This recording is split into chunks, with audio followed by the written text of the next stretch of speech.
Another update, another ayuda. Paolo Avellino and Kim Chiu. Na-booking na naman ang Kim Chiu. Hindi nga sila pwedeng magtago na kahit ano ang gagawin nilang sekreto. Sa post ni Sir Oscar, ito kung kilala nyo si Sir Oscar, isa po siyang cameraman ng ABS-CBN na talagang laging nakabuntot yan sa ganap ni Paolo Avellino and Kim Chiu. Which is, isa din siya sa mga source. Alam na alam niya talaga ang Kim Pao Galawan. At dahil gusto niyo talaga alamin at kilala ko naman ang isa sa mga source, ito pa ang sagot sa akin. So happy na kayo.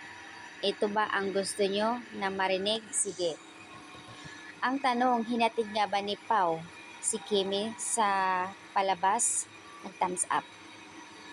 Sabay ba si Pao kay Kimi sa kotse?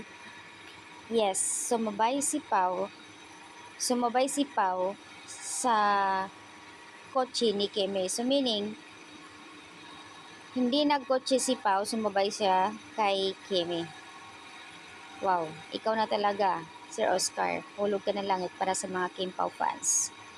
Private but not secret ang Kim Pao. In fairness naman. So, ayan, tuwang-tuwa na naman ng mga netizens dahil dito sa ayuda. Itong pagsabay ni Pao sa kotse ni Kim during the wedding reception ni Angeline Quinto, di ba nga nandoon sila, humabol si Pao sa kasal after ng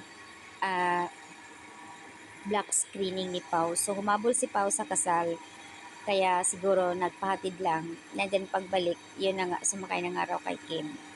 O di ba? Nakakatuwa naman ang mga netizens. Ayon sa reaction iba, yung pagising ko, nabungaran ko yung ganito. Thank you so much, Sir Oscar, sa paayuda. More. Tuwang-tuwa kami pagka ikaw talagang legit na legit talaga balita. Sana hindi na sila maghiwalay. So, ayan, panatag na po ang lahat. Sunog na ang mga sinaing ng ulam na nilagay ko. As in, kababasa ko sa mga posts ni Sir Oscar about kay Kim Chiu.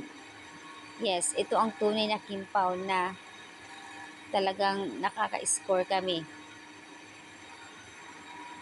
Marami ang nagpapasalamat kay Sir Oscar dahil sa kanyang mga post at doon din nalalaman ng iba na walang sikreto, walang private sa sikreto, vulgar lahat.